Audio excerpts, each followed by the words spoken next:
Welcome to PM7 వార్తలు. భారతదేశంలో రైలు మార్గం అతి పొడవైనది. దేశం మొత్తం దాదాపు కనెక్టివిటీని కలిగి ఉంటుంది. చాలా తక్కువ టికెట్ ధర ఉండటంతో ఎక్కువ శాతం ప్రయాణికులు రైల్లోనే ప్రయాణం చేస్తారు.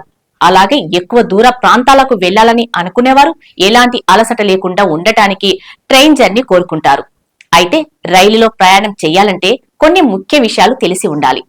ముఖ్యంగా రైల్వే బోర్డుకు సంబంధించిన నియమాలు, ఇతర సౌకర్యాల విషయంలో సూచనలు పాటించాలి. ట్రైన్ లో ఉపయోగించుకునే కొన్ని సౌకర్యాల విషయంలో రూల్స్ ఖచ్చితంగా పాటించాలి. దాదాపు అందరి వద్ద స్మార్ట్ మొబైల్ ఉండాలి. డే టైంలో ఎక్కువగా మొబైల్ వాడకం పెరిగిపోవడంతో సాయంత్రానికి ఛార్జింగ్ అయిపోతూ ఉంటుంది. ముఖ్యంగా ట్రైన్ లో జర్నీలో కాలక్షేపానికి కొందరు, ఇతర అవసరాలకు మరికొందరు మొబైల్ ను యూజ్ చేస్తుంటారు. దీంతో అనుకున్న దానికంటే ముందే మొబైల్ ఛార్జింగ్ అయిపోవచ్చు. దాంతో ట్రైన్ లో ఉన్న విద్యుత్ పోర్ట్ లో పెట్టి ఛార్జింగ్ పెట్టుకుంటుంటారు. ముఖ్యంగా నైట్ జర్నీ చేసే వాళ్ళు రాత్రి మొబైల్ ఛార్జింగ్ పెట్టి ఉదయం తీసుకోవాలని అనుకుంటారు. కానీ ఇలా చేస్తే పప్పులో కాలేసినట్టే. ట్రైన్ జర్నీలో ప్రయాణికుల అవగాహన కోసం రైల్వే బోర్డు కొన్ని నిబంధనలు బోగిలిపై ఉంటాయి.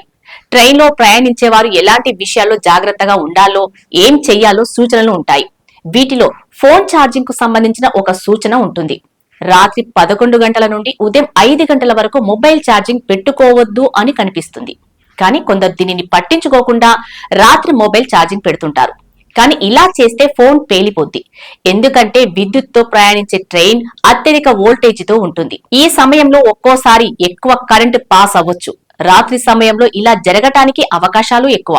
ఈ సమయంలో మొబైల్ ఛార్జింగ్ వల్ల అత్యధిక విద్యుత్ సరఫరాతో హై వోల్టేజ్ తట్టుకోలేని మొబైల్ ఒక్కోసారి పేలిపోవచ్చు. రాత్రి సమయంలో అత్యవసరం అయితేనే 10 నిమిషాలు లేదా 20 నిమిషాల వరకు ఛార్జింగ్ పెట్టుకోవచ్చు.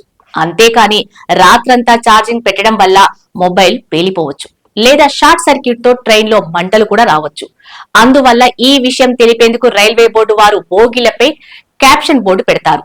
ఇక నుండి ట్రైన్ జర్నీ చేసే సమయంలో మొబైల్ ఛార్జింగ్ విషయంలో జాగ్రత్తగా ఉండండి.